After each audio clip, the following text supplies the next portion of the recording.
പ്രിയ സുഹൃത്തുക്കളെ, പുതിയൊരു വീഡിയോയിലേക്ക് നിങ്ങൾക്ക് സ്വാഗതം. എറണാകുളത്ത് 4 സംഘടനകൾ ചേർന്ന് ഒരു മഹാസമ്മേളനം പ്രഖ്യാപിച്ചിരുന്നു.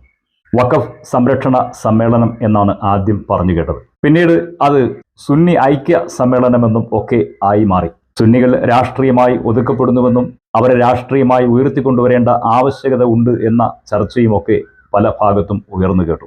എറണാകുളത്ത് വഖഫ് സംരക്ഷണ സമ്മേളനം നടത്തുമെന്ന് പ്രഖ്യാപിച്ച 4 സംഘടനകളെ നമുക്ക് പരിശോധിക്കാം. EK സമസ്ത ഔദ്യോഗിക വിഭാഗം. EK സമസ്ത പിളർന്നാണ് AP സമസ്ത ഉണ്ടായത്. അവരുടെ സംഘാടന ശേഷിയോ ആൾക്കൂട്ടത്തെ മഹാസമുദ്രം പോലെ കൂട്ടിച്ചേർക്കുവാനുള്ള സംഘടനാ ശേഷിയോ ഒരിക്കലും തള്ളിക്കളയാൻ കഴിയാത്ത ഒന്നാണ്. കേരളം പലവട്ടം അത് കണ്ടിട്ടുണ്ട്, ആസ്വദിച്ചിട്ടുണ്ട്. കാന്തപുരം AP അബൂബക്കർ മുസ്ലിയാരുടെ നേതൃത്വത്തിലുള്ള സമസ്ത കേരള ജമിയത്തുൽ ഉലമയാണ്. ജനങ്ങളെ സംഘടിപ്പിക്കുവാനും വലിയ മഹാസമ്മേളനങ്ങൾ നടത്തുവാനുമുള്ള സമസ്ത കേരള AP വിഭാഗത്തിന്റെ ശേഷിയെ കേരളത്തിലെ ആരും കുറച്ചു കാണുന്നില്ല. മഹാസമ്മേളനങ്ങൾ തന്നെ അവർ നടത്തിയിട്ടുണ്ട്. മറ്റൊരു സംഘടനയാണ് സമസ്ഥാന എന്ന് പറയുന്ന 3ാമത്തെ വിഭാഗമാണ്. സമസ്ത കേരള ജമിയത്തുൽ ഉലമയിൽ നിന്ന് പല തരത്തിലുള്ള ആശയ കാരണങ്ങളും പറഞ്ഞുകൊണ്ട് മറ്റൊരു വിഭാഗമായി സംഘടിച്ച് പ്രവർത്തിക്കുന്നവരാണ് സമസ്ഥാന. ആ സമസ്ഥാന എന്ന സംഘടനയ്ക്കും AP EK വിഭാഗത്തിന്റെ അത്ര ശേഷിയില്ലെങ്കിലും തെറ്റില്ലാത്ത വിധം ആളുകളെ സംഘടിപ്പിക്കാൻ കഴിയുന്നവരാണ്. 4ാമത്തെ സംഘടന ദക്ഷിണ കേരള ജമിയത്തുൽ ഉലമയാണ്. ദക്ഷിണ കേരളത്തിൽ മുസ്ലിം സമൂഹത്തെ മുസ്ലിം സമൂഹമായി നിലനിർത്തുന്നതിൽ ഏറ്റവും പങ്കുവഹിക്കുന്ന ഒരു മഹാപ്രസ്ഥാനമാണ് ദക്ഷിണ കേരള ജമിയത്തുൽ ഉലമ. AP സമസ്തയെയും EK സമസ്തയെയും എടുത്തു പരിശോധിച്ചാൽ അവർ മുസ്ലിങ്ങളെ പരസ്പരം വർഗീയവൽക്കരിച്ച് വിഭാഗീയവൽക്കരിച്ച് തള്ളിവിടുന്ന തിരക്കിലാണ് അവിടെയുള്ളത്. ഇതിൽ നിന്നെല്ലാം വളരെ വ്യത്യസ്തമായി ദക്ഷിണ കേരളത്തിൽ എല്ലാ മുസ്ലിങ്ങളെയും മുസ്ലിങ്ങളായി അംഗീകരിക്കാൻ കഴിയുന്നു. അവരുടെ നമസ്കാരമോ ഖബർസ്ഥാനോ ഒന്നും തന്നെ മാറ്റാതെ സുന്നികളും മുജാഹിദുകളും ജമാഅത്തുകാരും ഒക്കെ ഒരു പള്ളിയിൽ തന്നെ കമ്മിറ്റി അംഗങ്ങളായോ ഭാരവാഹികളായോ തുടർന്നു പോകുന്ന അതിവിശാലമായ വീക്ഷണമാണ് ദക്ഷിണ കേരള ജമിയത്തുൽ ഉലമ സ്വീകരിച്ചിട്ടുള്ളത്. ദക്ഷിണ കേരള ജമിയത്തുൽ ഉലമ ഒരു സംഘടനയെയും കാഫറായി പ്രഖ്യാപിക്കുകയോ മാറ്റി നിർത്തുകയോ ചെയ്യുന്നില്ല എന്നുള്ളത്. ഏത് രാഷ്ട്രീയ പ്രസ്ഥാനത്തിന്റെ ആളുകളോടും യാതൊരു വിവേചനവുമില്ലാതെ ഇടപെടുന്നു എന്നുള്ളതാണ് ദക്ഷിണ കേരള ജമിയത്തുൽ ഉലമയുടെ മഹത്തായ നിലപാട്. താരതമ്യം ചെയ്തു നോക്കിയാൽ ഉത്തര കേരളത്തിൽ മുസ്ലിങ്ങളെ ഇല്ല എന്ന് നമുക്ക് കാണാം. ഉത്തര കേരളത്തിൽ ജമിയത്തുൽ ഉലമകൾ നേതൃത്വം നൽകുന്നത് സുന്നികൾക്കാണ്. അതുപോലെ തന്നെ അവരുടെ AP വിഭാഗത്തിനും EK വിഭാഗത്തിനുമാണ്. മുജാഹിദുകളും ജമാഅത്തെ ഇസ്ലാമിയും തബ്ലീഗും ഒക്കെ പ്രത്യേകം പള്ളിയും ഖബർസ്ഥാനും മദ്രസകളും ഉണ്ടാക്കി അവരെല്ലാം പ്രത്യേകം വിഭാഗങ്ങളായി നിലനിൽക്കുന്നു. അതുകൊണ്ട് തന്നെ മലബാറിൽ മുസ്ലിങ്ങളെ കാണണമെങ്കിൽ മുസ്ലിം ലീഗിൽ നോക്കേണ്ടതുണ്ട്. മലബാറിലെ മുസ്ലിങ്ങൾ എന്ന് പറഞ്ഞാൽ മുസ്ലിം ലീഗിൽ അംഗമായവരാണ്. മലബാറിൽ മുസ്ലിം ലീഗിൽ അംഗമല്ലാത്ത ആരും മുസ്ലിം അല്ല എന്ന കാഴ്ചപ്പാടാണ് അവിടെയുള്ള ബഹുഭൂരിപക്ഷം ആളുകൾക്കുള്ളത്. ഒരുപക്ഷെ മലബാറിലെ ആളുകൾ പറയും ഞങ്ങൾ മാപ്പിളമാരാണെന്ന് പറയും, അല്ലെങ്കിൽ സുന്നികളാണെന്ന് പറയും, അല്ലെങ്കിൽ AP ആണെന്ന് പറയും, അല്ലെങ്കിൽ EK ആണെന്ന് പറയും, അല്ലെങ്കിൽ സലഫികളാണെന്ന് പറയും. ഇതിന് ആകെ വ്യത്യാസമുള്ള ഒരു കാഴ്ചപ്പാട് മുസ്ലിം ലീഗ് മാത്രമാണ് അവതരിപ്പിക്കുന്നത്. മുസ്ലിം ലീഗിൽ അണിചേരുന്ന ആളുകളെല്ലാം മുസ്ലിങ്ങളാണ്. അങ്ങനെ മുസ്ലിങ്ങളെ മുസ്ലിങ്ങളായി നിലനിർത്തുന്ന, മുസ്ലിങ്ങളെ മുസ്ലിങ്ങളായി സംഘടിപ്പിക്കുന്ന ഒരു രാഷ്ട്രീയ മൂവ്മെന്റാണ് മുസ്ലിം ലീഗ്. അതിന് അപവാദമായി പിന്നീട് മുസ്ലിങ്ങളെ എല്ലാവരെയും ചേർത്ത് നിർത്തുന്ന ഒരു പ്രസ്ഥാനമായി വന്നിട്ടുള്ളത് നിരോധിക്കപ്പെട്ട പോപ്പുലർ ഫ്രണ്ടും അതിനു മുമ്പ് പ്രവർത്തിച്ചിരുന്ന NDF പോലെയുള്ള പ്രസ്ഥാനങ്ങളുമാണ്. അവരാണ് മുസ്ലിങ്ങളെ മുഴുവനും മുസ്ലിങ്ങളായി കണ്ടിരുന്നത്. ബാക്കി എല്ലാ വിഭാഗവും സംഘടനാപരമായി ആശയപരമായി അവരുടെ ആശയധാരയിലേക്ക് ചുരുങ്ങിക്കൊണ്ട് അവരിലാണ് എല്ലാം എന്ന അർത്ഥത്തിൽ പ്രവർത്തിച്ചുകൊണ്ട് പള്ളിയും ഖബർസ്ഥാനും എല്ലാം വേറിട്ട് ചെയ്യുന്ന രീതിയാണുള്ളത്. 90കൾക്ക് ശേഷം സമസ്ത കേരള ജമിയത്തുൽ ഉലമയിലുണ്ടായ പിളർപ്പ് തെക്കൻ കേരളത്തിലും ദിക്ർ ഹൽക്കകളുടെയും ജാറ ഉത്സവങ്ങളുടെയും അനാചാര അന്ധവിശ്വാസങ്ങളുടെയും ശക്തമായ വേലിയേറ്റം AP വിഭാഗം സൃഷ്ടിച്ചു. അതിനെ തടയിടാനെന്നോണം മുജാഹിദ് പ്രസ്ഥാനവും തെക്കൻ കേരളത്തിലേക്ക് ഇറങ്ങി വന്നു. ഇതോടെ തെക്കൻ കേരളത്തിലും മലബാറിന്റെ സംഘർഷ സാധ്യതയുടെ കവലപ്രസംഗങ്ങളും CD പ്രയോഗങ്ങളും രൂപപ്പെട്ടു. പലയിടങ്ങളിലും ഇന്ന് സലഫികളും APകളും മത്സരിച്ച് അവരുടെ സെന്ററുകൾ ഉണ്ടാക്കിക്കൊണ്ടിരിക്കുകയാണ്. ഇതൊരു വലിയ അപകടകരമായ സാധ്യതയിലേക്ക് പോകുമ്പോഴും ദക്ഷിണ കേരള ജമിയത്തുൽ ഉലമ പുലർത്തുന്ന വിശാലമായ കാഴ്ചപ്പാടിന്റെ അടിസ്ഥാനത്തിൽ വലിയ സംഘടനകളിലേക്ക് ദക്ഷിണ കേരളത്തിലെ മതസാമൂഹിക വ്യവസ്ഥ പോകുന്നില്ല എന്നുള്ള ആശ്വാസമാണ് നിലനിൽക്കുന്നത്. ഇങ്ങനെ വലിയൊരു സാഹചര്യം നിലനിൽക്കുമ്പോഴാണ് തെക്കൻ കേരളത്തിലെ മുഴുവൻ ആളുകളെയും മുസ്ലിങ്ങളായി ഒന്നായി കാണുന്ന കാഴ്ചപ്പാടുള്ള ദക്ഷിണ കേരള ജമിയത്തുൽ ഉലമ. അതുകൊണ്ട് തന്നെ അവിടെ വിഭാഗീയമായ ശ്രമങ്ങൾ എവിടെയും കാണാനില്ല.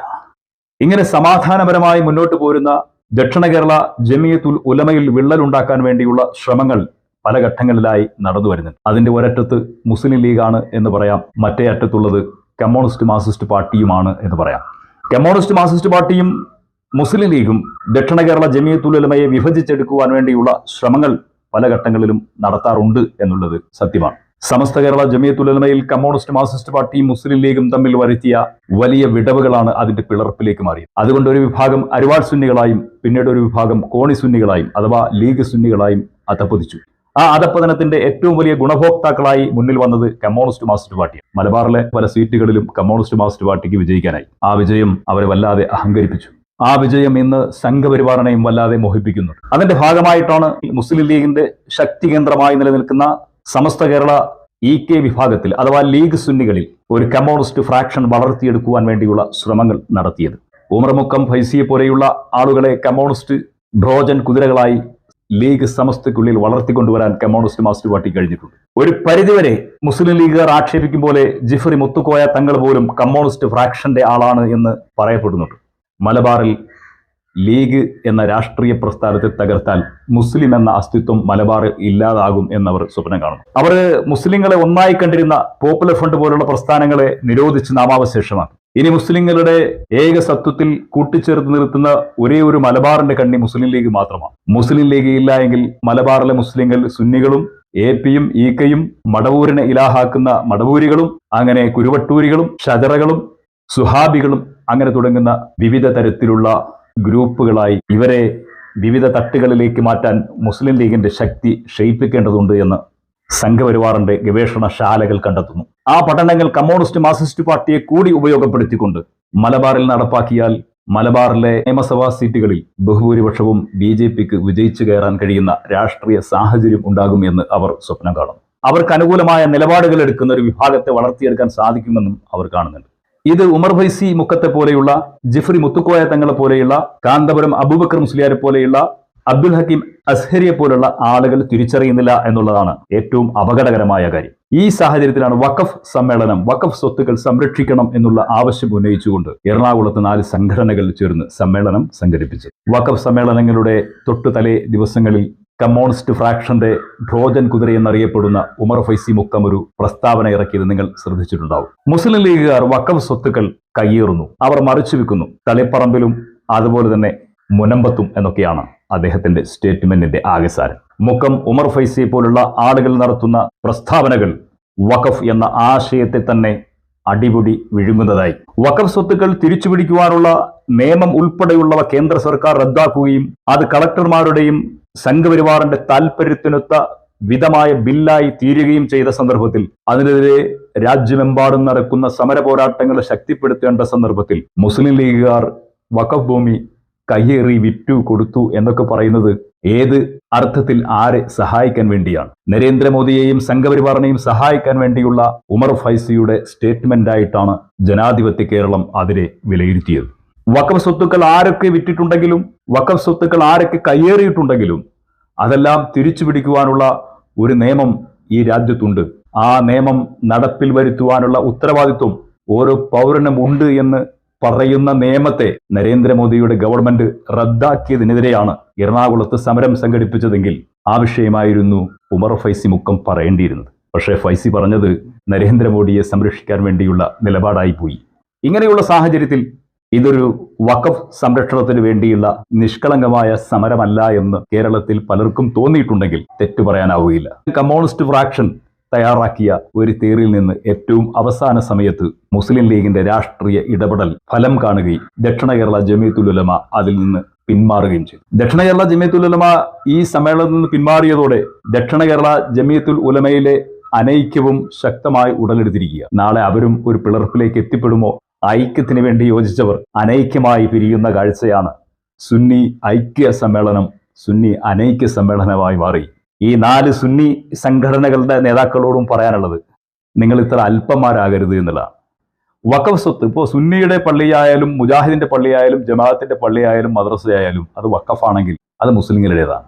ആ മുസ്ലിം വഖഫിന് നേരെയുള്ള ഒരു നിയമം കൊണ്ടുവരുമ്പോൾ ഇങ്ങനെ വിഭാഗീയവൽക്കരണത്തിന്റെ ചർച്ച നടത്തുന്നത് ശരിയല്ല. നിങ്ങൾക്ക് ഒറ്റയ്ക്കായോ യോജിച്ചുകൊണ്ടോ 4 സംഘടനകളോ 10 സംഘടനകളോ ചേർന്നൊക്കെ നിങ്ങൾക്ക് സമരം നടത്താം. പക്ഷേ അതിലൊരു വിഭാഗീയതയുടെ പേര് പറയാൻ പാടില്ലായിരുന്നു എന്നുള്ളത് ആദ്യമേ ഓർമ്മിപ്പിക്കുന്നു. രണ്ടാമത്, ദക്ഷിണ കേരള ജമിയത്തുൽ ഉലമ ഏറ്റവും അവസാന സമയം ഈ സമ്മേളനത്തിൽ നിന്ന് മുസ്ലിം ലീഗിന്റെ സമ്മർദ്ദപ്രകാരം പിന്മാറിയത് ഒട്ടും ശരിയായ നടപടിയല്ല. കാരണം അതിന് സ്വാഗത സംഘമുണ്ട്, ആലോചനാ യോഗമുണ്ട്, നിരവധി ഘട്ടങ്ങൾ കടന്നുപോയിട്ടുണ്ട്. അതിന്റെ അവസാന സമയത്ത് പാണക്കാട് തങ്ങന്മാരെ വിളിച്ചില്ല എങ്കിൽ ഞങ്ങൾ വരില്ല എന്ന് പറയുന്നത് അത് ഒരു അതിരുകടന്ന കയ്യായി പോയി എന്ന് ദക്ഷിണ കേരള ജമിയത്തുൽ ഉലമയുടെ ബഹുമാനപ്പെട്ട പണ്ഡിതന്മാരോട് ഉണർത്തുകയാണ്. അവരുടെ ആ നിലപാട്, ദക്ഷിണ കേരള ജമിയത്തുൽ ഉലമയുടെ ആ നിലപാട് ശ്ലാഘനീയമായ നിലപാടല്ല, ദീർഘവീക്ഷണമുള്ള നിലപാടല്ല. അത് ചതിയന്മാരുടെ നിലപാടാണ്, അത് വഞ്ചകന്മാരുടെ നിലപാടാണ്, അത് സത്യസന്ധത ഇല്ലാത്തവരുടെ നിലപാടാണ്. ആ നിലപാടിലേക്ക് ദക്ഷിണ കേരള ജമിയത്തുൽ ഉലമ പോലെ ഒരു മഹാപണ്ഡിത പ്രസ്ഥാനം പോകാൻ പാടില്ലായിരുന്നു. അത് തെറ്റാണ്. മാറി നിൽക്കണമെങ്കിൽ, പങ്കെടുക്കാതിരിക്കണമെങ്കിലൊക്കെയുള്ള സ്വാതന്ത്ര്യമുണ്ടായിരുന്നു. പക്ഷെ അതിലേക്ക് ചെന്ന് ഏറ്റവും അവസാന സമയം മുസ്ലിം ലീഗിന്റെ ആളുകളെ വിളിച്ചില്ല എന്ന് പറഞ്ഞ് പിന്മാറുന്നത് ശരിയായ നിലപാടല്ല. പിന്നെ തങ്ങന്മാർ എന്ന് പറഞ്ഞാൽ, അല്ലെങ്കിൽ സയ്യിദന്മാർ എന്നൊക്കെ പറഞ്ഞാൽ വലിയ മഹത്വത്തിന്റെ ഔന്നത്യത്തിന്റെ അങ്ങേയറ്റത്തേക്ക് ഉയർത്തി കാണിക്കുന്ന ബ്രാഹ്മണ്യ വരേണ്യവർഗ താല്പര്യം ഒരിക്കലും ഇസ്ലാമിൽ ഇല്ലല്ലോ. ഏത് സയ്യിദായാലും, ഏത് കുത്തുബായാലും, ഏത് പണ്ഡിതനായാലും മനുഷ്യൻ എന്ന കാഴ്ചപ്പാടിൽ ഒരൊറ്റ പോളിസിയല്ലേ ഇസ്ലാമിലുള്ളൂ. ഏത് മനുഷ്യനായാലും തഖ്വ കൂടുതലുണ്ടെങ്കിൽ ആ തഖ്വ കൂടുതലുള്ള ആളെ പടച്ചവൻ കൂടുതൽ പരിഗണിക്കും. അവിടെ സയ്യിദിനെയും കുത്തുബിനെയും നമ്മളീ പറയുന്ന ആരാധനാമൂർത്തികളായ ഔലിയാക്കന്മാരൊക്കെ മാറി നിൽക്കൂലേ?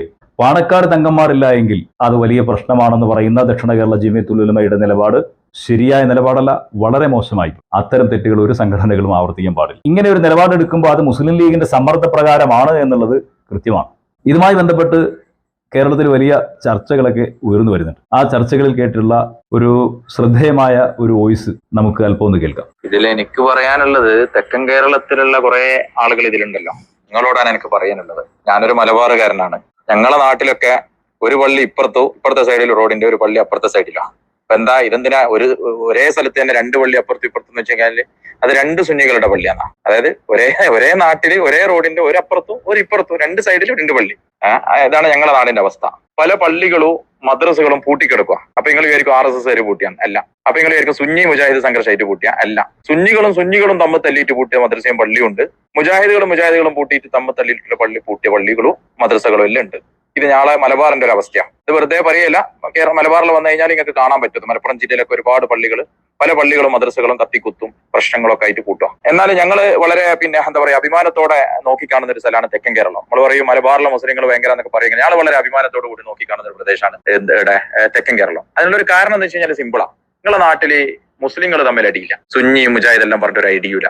പരമാവധി മേഖലകളിൽ നിങ്ങൾ എല്ലാ സ്റ്റേജുകളിലും ആടെ രാഷ്ട്രീയം അതൊന്നും നോക്കാതെ എല്ലാ പാർട്ടിക്കാരും ഉണ്ടാവും. അതിൽ SDP കാരനൊക്കെ ഉണ്ടാവും, PDP കാരനുണ്ടാവും, INL കാരനുണ്ടാവും, സുന്നിയും മുജാഹിദും എല്ലാ വിഷയങ്ങളും ഉണ്ടാവും. ദക്ഷിണ കേരളം നമ്മൾ പലപ്പോഴും ശ്രദ്ധിക്കലുണ്ട്. വളരെ കാലികമായ എല്ലാ മുസ്ലിം വിഷയങ്ങളിലും ഇടപെടലും സ്റ്റേറ്റ്മെന്റും സമരങ്ങളും പ്രതിഷേധങ്ങളും ഒക്കെ ഉണ്ടാവും. നമ്മൾ അങ്ങനെ ശ്രദ്ധിക്കലുണ്ട് ദക്ഷിണ കേരളം തന്നെ. നമ്മളെ മലബാറിലെ മതസംഘടനകൾ എപ്പോഴും അപ്പുറത്തവന്റെ കുറ്റം പറയാ, ഓൻ ഷംസുൽ ഉലമയാണോ കമറുൽ ഉലമയാണോ, ഓൻ ഷംസുൽ ഉലമ അല്ല കമറുൽ ഉലമ അല്ല എന്ന് പറയാനോ, ഇങ്ങനത്തെ ഈ കമറുൽ ഉലമയോ ഷംസുൽ ഉലമയോ പിന്നെ താജുൽ ഉലമ, ഇങ്ങനത്തെ ഒരു ഉലമയും അങ്ങനെ പല ഉലമാക്കളുണ്ട്. ഇപ്പൊ ഞാൻ 3-4 പേര് പറയുമ്പോൾ പേര് കോലോട് എനിക്ക് എന്തോ ദേഷ്യം, കോലോട് പ്രത്യേകിച്ച് ഒരു ദേഷ്യമൊന്നുമില്ല. അപ്പോ നിങ്ങളെ നാട്ടിൽ അതൊന്നും ഉണ്ടായിരുന്നില്ല. പക്ഷെ ഇന്ന് നിങ്ങളെ നാട്ടിൽ നിന്ന് വന്ന ആ ഒരു സന്ദേശം ഞങ്ങളെ ഭയപ്പെടുത്തുന്നു. നിങ്ങളെ നാട്ടിലെ മതസംഘടനകൾക്കിടയിലും ഭിന്നിപ്പിന്റെ സ്വരം തുടങ്ങിയിരിക്കുന്നു എന്നാണ് മനസ്സിലാവുന്നത്. ഒരു എറണാകുളത്ത് എല്ലാ സുന്നി സംഘടനകളും സംഘടിപ്പിച്ച ഒരു സമ്മേളനത്തിൽ പെട്ടെന്ന് ദക്ഷിണ കേരള പോലത്തെ ഒരു സംഘടന പിന്മാറുമ്പോ അതിന്റെ അർത്ഥം മലബാറിലെ ഭിന്നിപ്പിന്റെ സൂത്രധാരന്മാര് തെക്കൻ കേരളത്തിലെ ചില പണ്ഡിതന്മാരെയും വിലക്കെടുത്തിരിക്കുന്നുണ്ടോ എന്ന് സംശയിക്കേണ്ടിയിരിക്കുന്നു. കണ്ടില്ലേ? അപ്പൊ ഇങ്ങനെയുള്ള ആശങ്ക കേരളത്തിന്റെ നാനാഭാഗത്തുണ്ട്. മലബാറിലും അതുപോലെ തന്നെ മലയാളികൾക്കിടയിലും ഇങ്ങനെ ഒരു നിരീക്ഷണമുണ്ട്. ഏതായാലും ദക്ഷിണ കേരള ജമിയത്തുൽ ഉലമ അതുപോലെ മറ്റ് ജമിയത്തുൽ ഉലമകൾ അവരെ പിളർത്താൻ വേണ്ടി കാത്തു നിൽക്കുന്ന രാഷ്ട്രീയ കഴുകന്മാരുടെ ഇരകളായി തീരരുത് എന്ന ഒരു അഭ്യർത്ഥന മാത്രം മുന്നിൽ വെച്ചുകൊണ്ട് മറ്റൊരു നല്ല വീഡിയോയുമായി വീണ്ടും നമുക്ക് കാണാം. അതുവരെ ഹൃദയം നിറഞ്ഞ നന്ദി, നമസ്കാരം.